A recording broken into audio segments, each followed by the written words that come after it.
नमस्कार मित्र, social today India में स्वागत है। चलिए जानते हैं आज की खबर को। बंगाल असम चुनाव लाइव। दोनों राज्यों की 59 सीटों पर आज वोटिंग।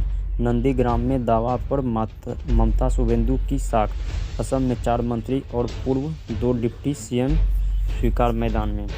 पश्चिम बंगाल और असम की 69 सीटों पर आज दूसरे फेज का चुनाव। बंगाल चुनाव की सबसे चर्चित नंदीग्राम सीट पर भी आज ही मतदान है। इस सीट पर लड़ाई सीएम ममता बनर्जी और पूर्व मंत्री शुभेंदु अधिकारी के बीच है।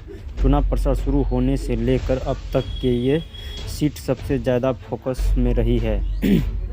ममता के लिए ये सीट उनके आत्मसम्मान का मुद्दा है। यहाँ शुभेंदु अधिकारी ने ममता को 50,000 वोटों से हराने का दावा किया है। शुभेंदु कह चुके हैं कि यदि ममता को नहीं हरा पाए तो राजनीतिक छोड़ देंगे। उन्होंने पिछले साल दिसंबर में टीएमसी छोड़कर बीजेपी का हाथ थामा था। हाई प्रोफाइल सीट होने के कारण नंदीग्राम में हिंसा होने की संभावना भी ज़्यादा है। खड़गपुर सदन सीट पर बीजेपी ने अपनी दूसरी ताकत झोंक दी है। यहाँ प्रधानमंत्री नरेंद्र मोदी, गृह मंत्री अमित शाह, शुभेंदु अधिकारी, पीयूष गोयल, मनोज तिवारी, दिलीप घोष जैसे स्टार प्रचारक बीजेपी के लिए प्रचार कर चुके हैं। टीएमसी के उम्मीदवार और स्थानीय युवा प्रदीप सरकार ने यहां बीजेपी की नींद उड़ा दी है। इस सीट पर हुए उपचुनाव में उन्होंने 20,000 मतों से जीत हासिल की थी। यह जीत इसीलिए अहम है क्योंकि लोकसभा चुनाव इस सीट पर बीजेपी को 45,000 वोटों की लीड मिली थी। ये सीट बीजेपी के लिए अब प्रतिष्ठा का सवाल भी बन गई है, क्योंकि साल 2016 में विधानसभा चुनाव में बीजेपी ने जो सीटें जीती थी उनमें ये भी शामिल है। दिलीप घोष ने यहां से जीत हासिल की थी। प्रदीप सरकार खेल में रुचि रखते थे और खड़गपुर सदन में क्रिकेट टूर्नामेंट कराने के लिए जाने जाते थे। वहां ये कपिल देव, अलाउद्दीन समन, जयसूर्या, MS धोनी जैसे बड़े खिलाड़ियों को खेलने के लिए बुलाया जा चुका है। असम में दूसरे चरण में ताकत। आज 29 सीटों पर वोट डाले जाएंगे। इनमें बंगाली बहुल बड़ा घाटी के 15 सीट किसी भी पार्टी के लिए अगली सरकार बनाने में निर्णायक साबित होती है। चुनाव प्रचार में सत्तागढ़ बीजेपी, कांग्रेस समेत कई दलों ने मतदाताओं को लुभाने के लिए कई बड़े वादे किए हैं। इन इलाकों में चुनावी प्रचार के लिए बीजेपी की तरफ से जहां प्रधानमंत्री नरेंद्र मोदी और गृह मंत्री अमित शाह ने कमान संभाली थी, वहीं कांग्रेस नेता राहुल गांधी, प्रियंका गांधी वाड्रा, राज्यसभा सांसद मल्लिकार्जुन खड़गे, छत्तीसगढ़ के मुख्यमंत्री पीयूष बघेल, मध्य प्रदेश के पूर्व मुख्यमंत्री कमलनाथ जैसे बड़े नेताओं ने अपनी पूरी ताकत झोंक दी थी। आईपीएल में विराट के परफॉर्मेंस का एनालिसिस। लीग के नंबर 1 बैट्समैन विराट आरसीबी को खिताब नहीं जीत सके। इंटरनेशनल क्रिकेट में कप्तानी का रिकॉर्ड ज़्यादा बेहतर रहा। इंडिया प्रीमियर लीग के विराट कोहली अकेले खिलाड़ी हैं जो शुरुआत में अब तक एक ही फ्रेंचाइज के लिए खेल रहे हैं। 2013 में उन्होंने उस टीम रॉयल चैलेंजर बेंगलुरु का कप्तान भी बनाया गया था। हालांकि शुरुआत से ही अब तक वह कोहली के लिए अपनी टीमों को खिताब जिताना एक बड़ी चुनौती रही है। टीम ने अब तक 3 बार फाइनल ही खेला लेकिन चैंपियन नहीं बन सकी। कोहली ने आईपीएल से पहले खिलाड़ी जिन्होंने 5,000 रन का आंकड़ा छुआ, वे अब भी 192 मैच में 5878 रन के साथ टॉप स्कोर बना रहे हैं। उनके पास 2011-2021 में सीजन में 6,000 का आंकड़ा पूरा छूने का मौका है। वे ऐसा करने वाले लीग के पहले खिलाड़ी होंगे। बिहार में 5,635 सरकारी पदों पर होगी बहाली। कैबिनेट की बैठक में 35 एजेंट पर लगी मोहर। युवाओं को रोजगार देने पर सरकार का फोकस। IGIMS में 403 नए पद सृजन। सीएम नीतीश कुमार की अध्यक्षता में बुधवार को हुई राज्य कैबिनेट की बैठक में बिहार कर्मचारी चयन आयोग में 198 पदों की होगी मंजूरी। बिहार में 5,635 सरकारी पदों पर बहाली होगी। सीएम नीतीश कुमार की अध्यक्षता में बुधवार को हुई राज्यसभा कैबिनेट में बैठक में इन पदों पर नियुक्तियों को हरी झंडी दे दी गई है। कैबिनेट की बैठक में कुल 35 एजेंट पास हुए। पटना मेट्रो में 2 पद चीफ जनरल मैनेजर टेक्नीशियन कम डायरेक्टर टेक्नीशियन और जनरल मैनेजर ST को प्रत्याशित बताया गया। नया पद डायरेक्टर इलेक्ट्रॉनिक एंड सिस्टम भी इनमें शामिल हैं। बैठक के बाद राज्य कैबिनेट विभाग के प्रधान सचिव संजय कुमार ने फैसले की जानकारी दी। उन्होंने बताया कि विभिन्न विभागों में इन पदों पर बहाली होगी। IGIMS में पटना में कुल 400 नए पदों पर भी भर्ती की जाएगी। बिहार कैबिनेट की बैठक फैसला। पंचायत चुनाव के दौरान कोरोना में कर्मचारी की मौत पर मिलेंगे 30 लाख रुपए। गाड़ियों के फिटनेस प्रमाण पत्र जुर्माना भी घटा। बिहार पंचायत चुनाव में प्रतिनियुक्त कर्मियों की मौत होती है तो उनके निकटतम परिजनों को 15 लाख रुपए अनुग्रह अनुदान मिलेंगे। प्रतिनियुक्ति कर्मियों की मौत अगर कोविड-19 से होती है तो परिजनों को 30 लाख रुपए दिए जाएंगे। पंचायत चुनाव में ही ड्यूटी के दौरान उग्रवादी हिंसक मामले में मौत होने पर 30 लाख रुपए और अंग भंग या दिव्यांगता होने पर 7.5 लाख रुपए दिए जाएंगे। लेकिन उग्रवादी यहाँ सामाजिक हमले में दिव्यांगता होने पर यह राशि दोगुनी यानी 15 लाख हो जाएगी। ये सारे फैसले बुधवार को सीएम नीतीश कुमार की अध्यक्षता में हुई। राज्य के कैबिनेट की बैठक में लिए गए कैबिनेट के 35 एजेंडों पर अपनी मोहर लगाई।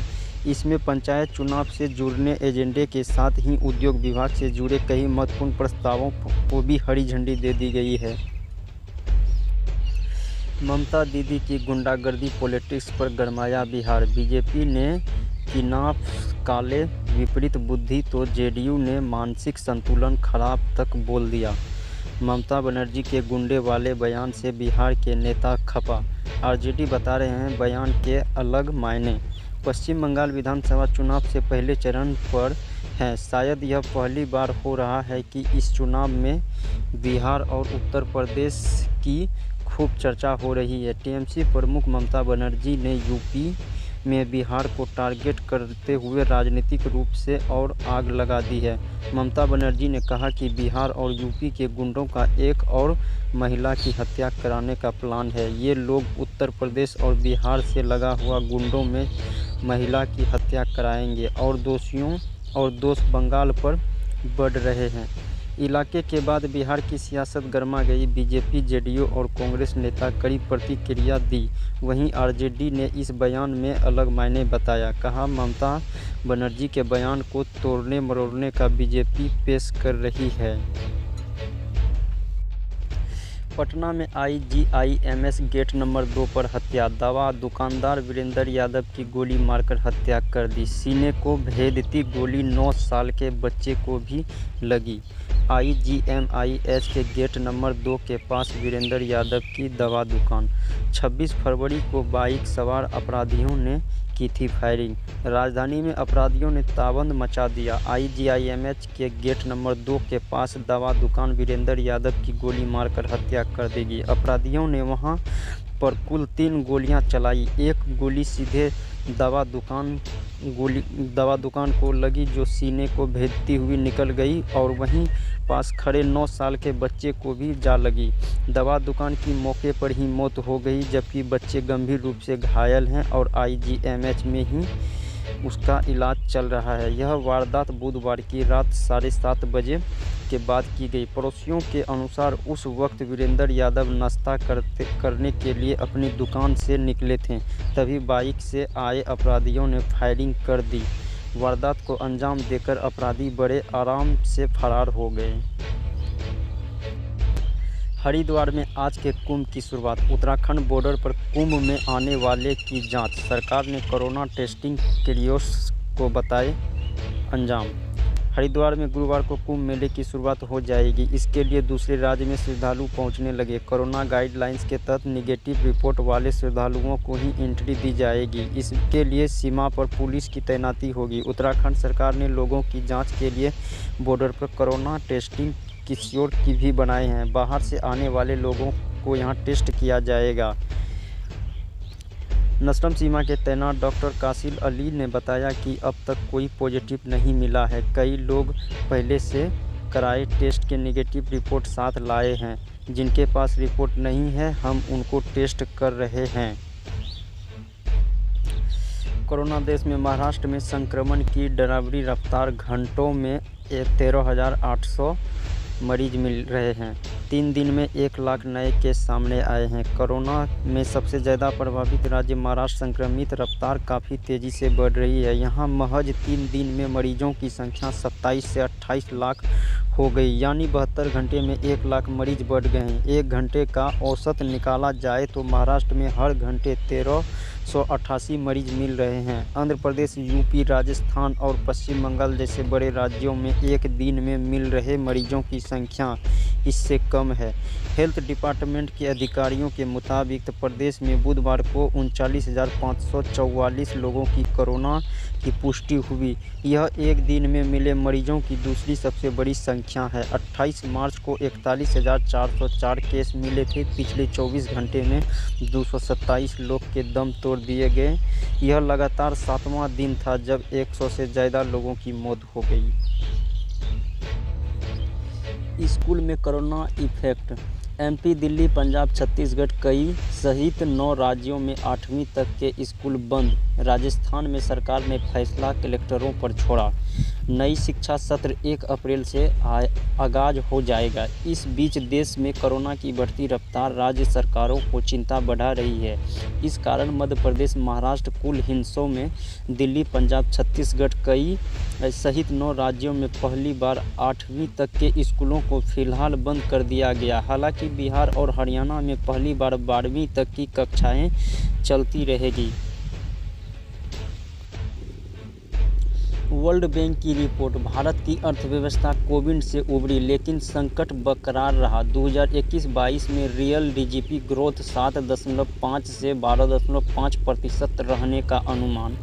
भारत की economic growth rate financial year 2016 से 17 में 8.3% के हार्ट एक्ट लेवल पर पहुंचने के बाद घटती हुई 2019 से 20 में 4% पर आ गई।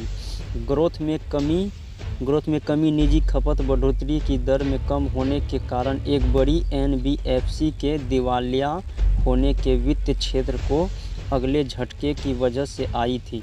भारतीय इकोनॉमिक कोरोना के कारण देश भर में लगे लॉकडाउन की वजह से आई कमजोरी में काफ़ी हद तक उभर चुकी है, लेकिन संकट पूरी तरह टला नहीं है।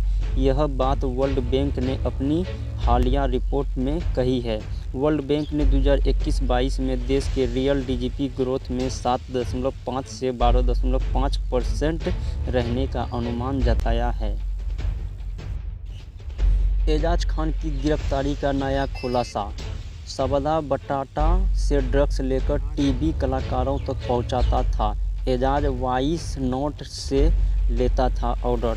ड्रग्स मामले में गिरफ्तार किए गए अभिनेता और Bigg Boss contract Ajaz Khan को 8 घंटे तक पूछताछ के बाद बुधवार को मुंबई ने एनडीपीएस कोर्ट में पेश किया गया।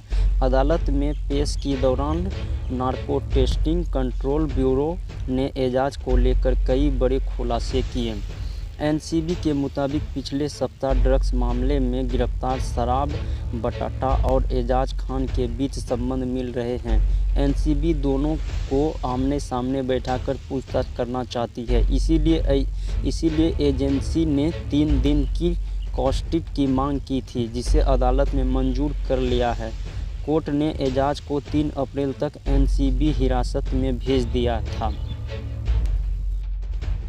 सरकार ने कोविड टेस्टिंग फिर बढ़ाई। जनवरी में हर रोज़ 6 लाख टेस्ट किए जा रहे थे। पिछले 15 दिनों में कोरोना 10 लाख टेस्ट हो रहे हैं। देश में कोरोना वायरस की दूसरी लहर और तेज़ी से बढ़ते केसों को देखते हुए सरकार ने टेस्टिंग को बढ़ा दी है। जनवरी में कोरोना के मामले कम आने के कारण टेस्टिंग का आंकड़ा प्रतिदिन घटकर 6 लाख कर दिए गया था। अब एक बार फिर यह रोज़ 10 लाख टेस्टिंग कराए जा रहे हैं। मार्च के दूसरे हफ्ते अब तक पिछले 15 दिनों में टेस्टिंग 38% बढ़ा दी गई है। केंद्र सरकार ने माना था कि टेस्टिंग कम होने से बढ़ेंगे केस। केंद्र सरकार ने पिछले साल दीपावली के दौरान दिल्ली में मरीजों के बढ़ते की मुख्य वजह टेस्टिंग कम होना ही बताया गया था। केंद्र सरकार के मुताबिक टेस्टिंग कम होने के बिना लक्षण या हल्के लक्षण वाले कोरोना मरीजों की पहचान नहीं हो पाती थी। ऐसे लोगों के बिना किसी रोक टोक के बाहर घूमते हैं, इससे संक्रमण तेजी से फैलते हैं। महाराष्ट्र के गृह मंत्री पर वसूली का आरोप। परमवीर की अर्जी पर बॉम्बे हाईकोर्ट ने फैसला सुरक्षित रखा। कहा, बिना एफआईआर के जांच सीबीआई को कैसे सौंप दें? क्या आप कानून से ऊपर हैं? महाराष्ट्र के गृह मंत्री अनिल देशमुख के खिलाफ वसूली के आरोप की जांच के लिए पूर्व पुलिस कमिश्नर परमवीर सिंह की अर्जी पर बुधवार को बम्बई हाईकोर्ट में सुनवाई हुई। इस दौरान परमवीर सिंह ने वकील विक्रम नानकानी ने सीबीआई को जांच सौंपने की मांग की तो चीफ जस्टिस ने दीपकांत दत्ता ने कहा कि आप चाहते हैं कि बिना सहमति के हम इसकी जांच करा सीधे आदेश के दें, वह भी बिना किसी एफआईआर के। उन्होंने पूछा कि हमें एक ऐसा मामला बताया जाए जिसमें एफआईआर नहीं हो और वह केस सीबीआई को ट्रांसफ़र कर दिया गया हो। कोर्ट ने दलीलों के बाद फैसला सुरक्षित रख लिया।